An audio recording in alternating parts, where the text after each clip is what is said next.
Hi guys, I'm in a Panamera wagon or a Porsche wagon. I have no idea whether this is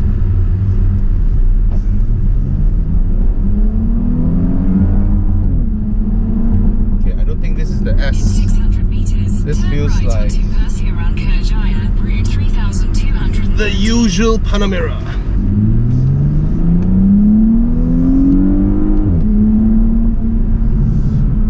Yeah. Use the right lane to take the ramp to Pusat Bandar. Because I'm already in sports mode and I don't think this is the Panamera S at all. In 600 meters, merge onto Jalan Kemajuan Sabang. Oh, damn noisy. Yeah, I could be wrong. Now the Panamera, a lot of you know is my dream car. Actually, I wouldn't call this my dream car, because my dream car would be the Alfa Romeo Disco Volante or a McLaren F1. Actually, I prefer the Disco Volante more than the F1. F1 is too cliche already, and the interior looks like a piece of shit, the McLaren F1. So yeah, Disco Volante will be my dream car. This guy here, the Panamera, will be sort of like an achievable dream car, right? Because you go to Muda or Kalis, 7-minute congestion on Route 2 in 3 look at kilometers. You are still on the best route. why is it that Google Maps voice is so much more annoying than Waze's? Why? It's very annoying. Use the left lane to take It's the ramp weird. to Majlis Bandar. Even after Then I merge onto Libero Baru Pantai. Even after I lower the volume, it is still very annoying. Yes, Google Maps, right? Turn left to Jalan and then Bangunan. Fuck, man, fucking annoying. Waze is just turn left and 200 meters. Slight left. Yeah, that's why I prefer Waze. But Waze, the app itself, has a lot of stuff going on. Sometimes you tekan something, then this screen come out, then the direction come out, you don't know how to go back. It's also damn annoying. Actually, the best interface of all these maps was back then when Google was working with Apple, the first or second generation, you know. In fact, until now, I know Apple Maps, the database suck, right? The search suck, but the interface, I think Apple's interface is still really good. Anyway, we're off topic. This is the Panamera Sport Turismo.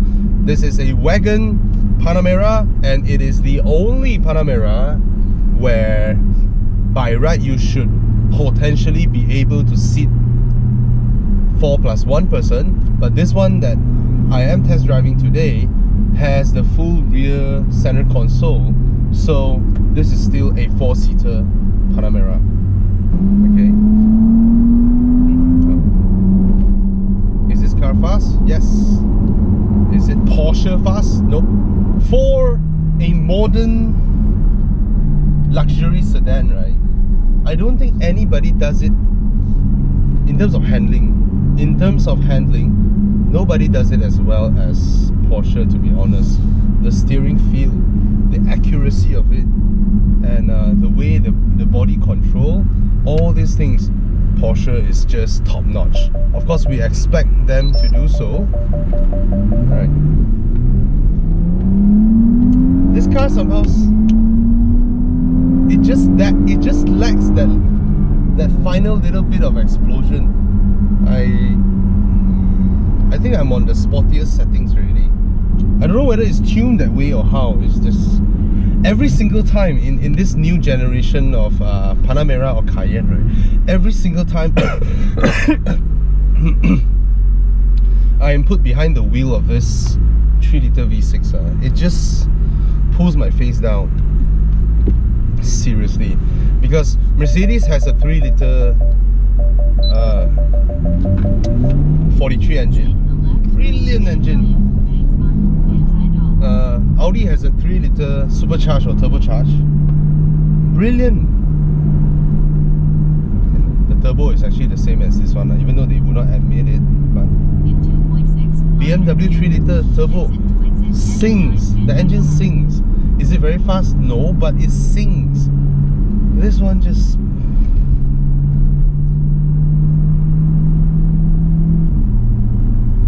Okay, all it does is that, even if it has the sport exhaust system, but it's not about whether it's loud or not, it's about whether the sound, it feels good and gels in with how the car reacts.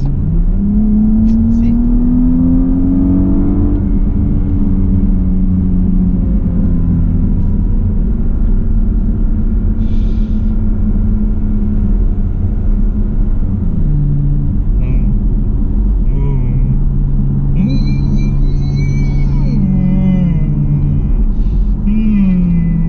Why?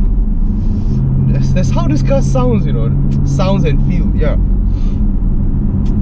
The 2.9 V6. What? Whoa, that's what we want. That's the kind of engine response we want. Not this. This is like.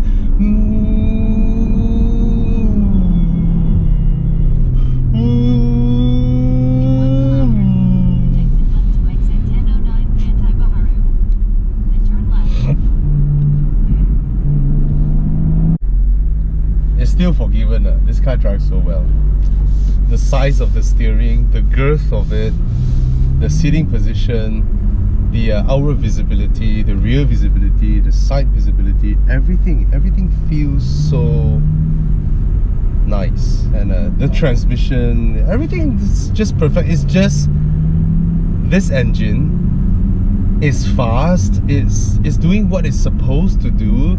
Somehow you just feel this engine isn't given the opportunity or given the mandate to work as hard as it could be, because there is another engine, which is a newer one, the 2.9 V6, slotted above this car.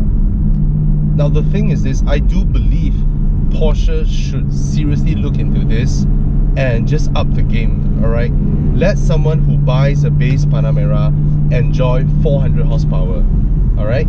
Someone who buys a Panamera S, 450 or 480, you know, you want to go 5, by all means. And then someone who buys a turbo, 600 or 650 horsepower. That is how Porsche's positioning should be. Always above their peers. Not peers, their underlings, right? Always, Porsche should always be slotted above BMW, Mercedes and Audi. As a family car, right, the brakes, the throttle feel, the steering is just sensational. And I really love this sport chrono thing, even though I don't really agree that Porsche should made it into an optional item, because come on, you're Porsche, right? You're a Porsche. It should come as standard. But I mean, whatever, it floats the boat because it makes money for them, right? From the way this car turns, I don't think it's equipped with 4-wheel steer, because the 4-wheel steer really makes the car very, very different from how it behaves, especially when you turn.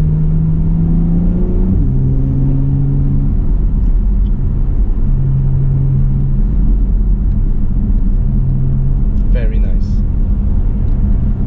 And the car feels so solid. The entire car feels so solid. There are no unexpected sounds. Top-notch build quality, Porsche. Lovely, lovely. So guys, this is the cabin of the Porsche Panamera. Okay, these are standard 5 dials. These are classic Porsche designs. Of course, these are LCD screens now, and they are dynamic. They can change the modes, but I like the fact that they keep the speedometer, the RPM in the middle. This is the sports chrono thingy that when you spec this, it comes with that. It used to be like this. I'm not sure now whether it's still or not, but if I see this in a Porsche, definitely it will come with that. Okay, this is just like a stopwatch, you know, adds to the occasion of driving a sporty Porsche full of legacy. But then I would appreciate if it's a clock, if it's an actual clock. This is normal mode, sport mode, sport plus with the exhaust all opened up, individual mode. Even if you are in normal mode, you can press this button in the middle. It makes your car go nuclear, and you have 20 seconds. You see, there's a sport, they call it the sport response. So this car gives you overboost, everything maximum for 20 seconds. That means you can be driving this car in a comfortable, slow and steady mode. Suddenly you met someone that I don't know, challenges you or whatever, you want to chase him down, you want to show off, you press that button and then your car goes nuclear. Okay, this is the infotainment system. The only good thing about this is that they put the menus on the right side here, and other than that, everything is guesswork. You have to guess what is where is what, when is when. What I mean by this is this entire part here, they do not know or have any sense of knowing what to hierarchically what to put where. You see, sometimes an on-off button looks like this. You see that? It shows you something, you press, it's a line. Sometimes it is different. Sometimes it gives you a tick box for you to tick. I don't know where to go for that. Okay, as an assist device manager. So basically, sometimes it is a tick box to turn on and off. Sometimes it is not. So sometimes there are buttons here. Sometimes there are buttons here. Sometimes the buttons fly other places. So this is the a rather, I would say, not the most user-friendly, really, to be honest. It's not the most. You see, to turn on and off LED matrix high beam assistant is inside here. You press a tick to indicate. Then the back button is there, and it's just weird. If they want a linear menu system like this, they could have just continued the linear menu system. But it's everywhere. Okay, this needs a lot of improvement. But the good part is that because it's LCD, you can improve it easily.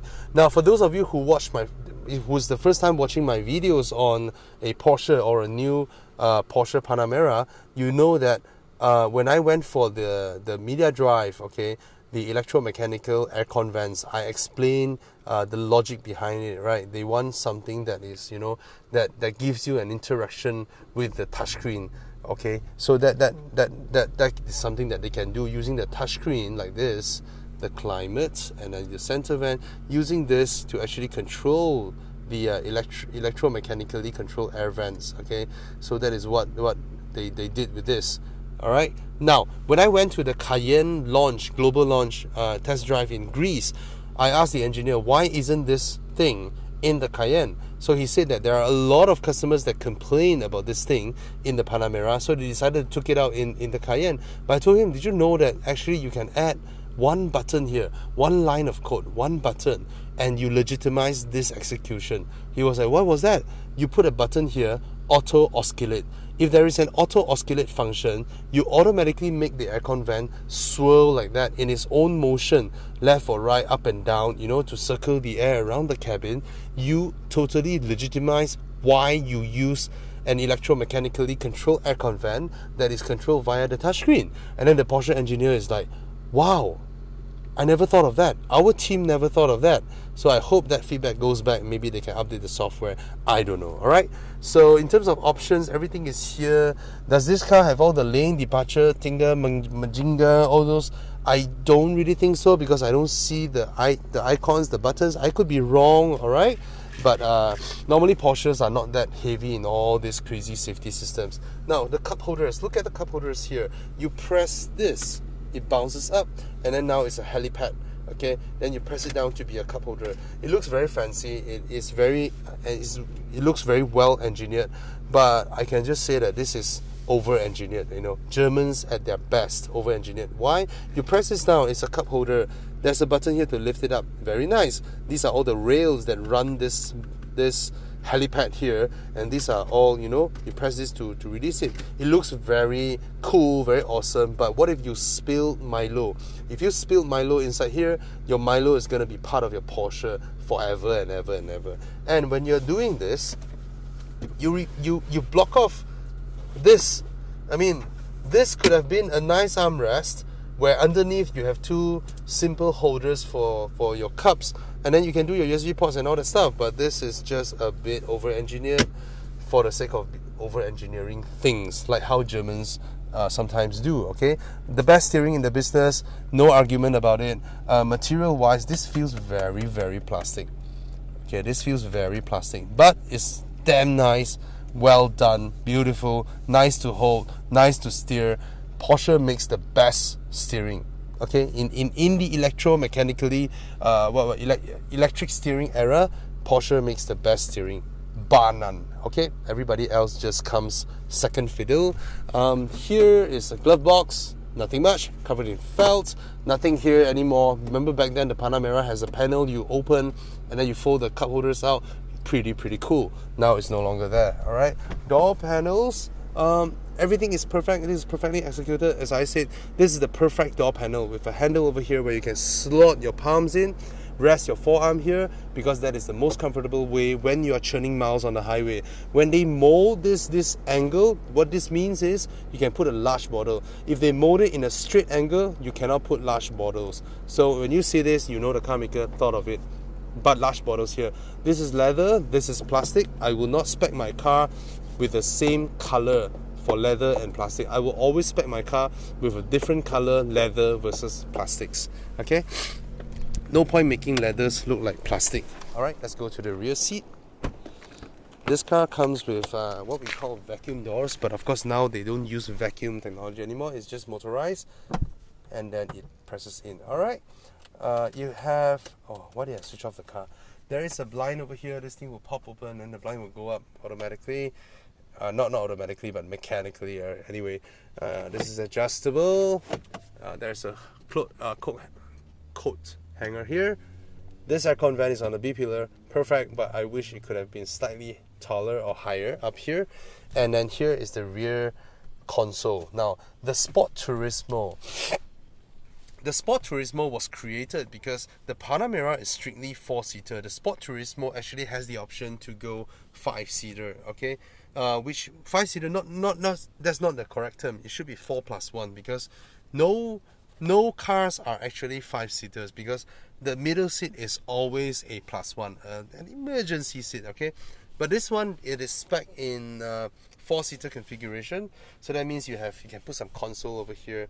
But this is another case of superbly over-engineered German stuff.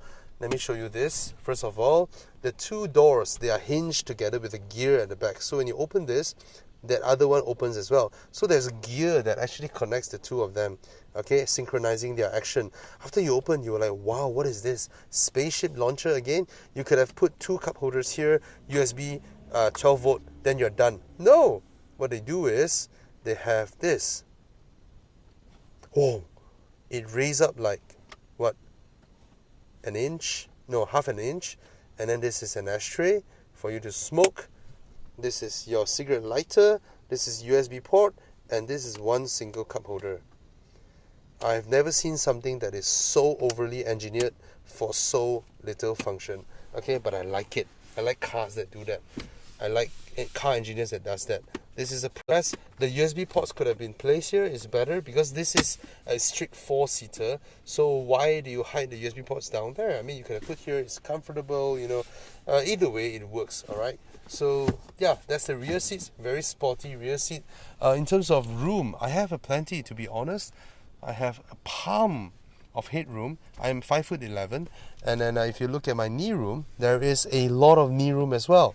But in terms of width, I'm sort of blocked here, you know, here and there. So this car is not a car that the inside is all soft and fluffy and comfy, you know. But this car is, the interior of this car is cold and hard and harsh and yeah, very, very German, okay. So that's the boot. It's not a lot bigger than the saloon version, to be honest. It is, I think, more or less the same from my visual inspection. Anything special inside here? And nothing. The net here, 12-volt socket. You open this, there's nothing there, just a woofer, and then your medic kits, and then these nets and all that. That's about it. Okay, you don't get much more room than the limo or the saloon. This tonneau cover goes up together, which is pretty nice. And if you look at the side profile, definitely this is a more exciting looking profile, but some people like it, some people don't. The saloon version actually goes up like this, and then you have the rear. So there's just a very minor increase of room, okay. But let you have a look at this car, a surrounding look at this car. This new Panamera is definitely a beautiful car. But somehow on pictures I love the Sport Turismo, but after when I saw the actual car, I prefer the saloon now. But it's still nice. It's still nice. All right, look at the front, beautiful front. I think this one has the body kits and all that. Okay, there's a camera. Oh, the camera! I need to show you the camera of this car. It is pretty low res, to be honest. Let me pop the hood. I seldom pop the hood, but this is the Panamera, the base Panamera with a 3-liter. This is an engine that I felt Porsche has detuned too much. Okay, this is the proper engine, 3-liter V6. All right, but Porsche detuned it so much. It only makes 330 horsepower, and for this car, for this kind of power, I don't know, man. You're in a Porsche Panamera, and you shouldn't be spending close to R1,000,000 and then you are chased off the highway by a pesky little A45 AMG. That shouldn't happen. Okay. I know that's not the point of this car, but this car is very comfortable. You know, you can do a lot of traveling, highway usage and all that. It's a luxury car. And then you will say things like, yeah, even a 7 Series or S-Class will be chased off by an A45. But the thing is this is a Porsche, this is a motorsport brand. Buying a Porsche means you're above the rest when it comes to things that are motorsporty, right? So I would suggest Porsche, right, to really look at their power strategy now. The times have changed, you know.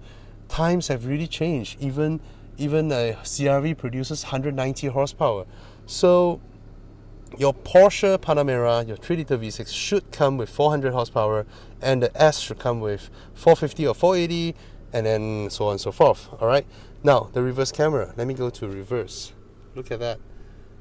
This is pretty low res, to be honest, for a new Porsche, and I think the stitching effect also is, I would say, in terms of 360 cams that I've seen now, number one best would be BMW, Mercedes, then will be Volvo, and then the rest. Okay, this is pretty underwhelming, to be honest. This is the front camera. Resolution is, yeah, it's really not there. You know, it's really not there. And these are the side cameras. They're all right. The stitching and all that. The rear camera especially is pretty low res. Anyway, that's about it. So, what's the verdict on this car? Okay. Not enough power, in my opinion. You need to buy the S. The 2.9 V6 is fantastic engine, and infotainment screen a bit convoluted, but you can get used to it. What's my verdict? Buy, because I love Panameras. I love them. I love the way they drive. I love the way the conceptualization of something like this, a car that is so impossible. Put it this way, you can, I always say this, it's way easier to build a sports car than a car like Panamera and Cayenne, because these cars have to balance the act. Okay, you weigh 2 ton plus, but you want the driver to feel the excitement, the drive of it. Even BMW couldn't make, I mean, the F10, I've driven the F10, I haven't driven the G30 M5, I've driven the F10 M5. No, the car is huge, it's huge, it has a lot of power, but there's no connectivity that a Porsche does, or an M3 does. Okay, so Porsche really knows their shit when it comes to making cars that drive well and puts a smile on your face, and this is definitely one of them. And I'm a Panamera fan. I will always say yes to a Panamera. You can give me 200 horsepower up front, I will still say yes, you know. Then I'll always signal to the left. Yep. So yeah, man, sorry today I have a serious throat infection, really painful, and cheers.